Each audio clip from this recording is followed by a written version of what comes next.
Bharat Ratna doctor Babasaheb Ambedkar यांच्या महापरिनिर्वाण दिनानिमित्त 6 डिसेंबरला होणारी प्रचंड गर्दी लक्षात घेऊन मध्य रेल्वेने निवडक प्रमुख स्थानकांवर प्लॅटफॉर्म तिकीट विक्री तात्पुरती बंद ठेवण्याचा निर्णय घेतला आहे। 9 डिसेंबर तुझ्यासाठी आला हा समाज,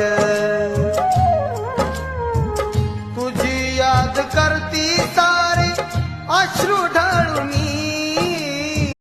लाखों करोड़ों प्राणी आंसू बहा रहे हैं।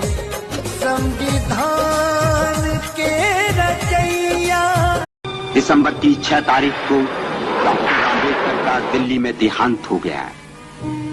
सारा देश शोक में डूब गया है। अंतिम संस्कार बंबई में होगा, ये सुनते ही शहरों और गांवों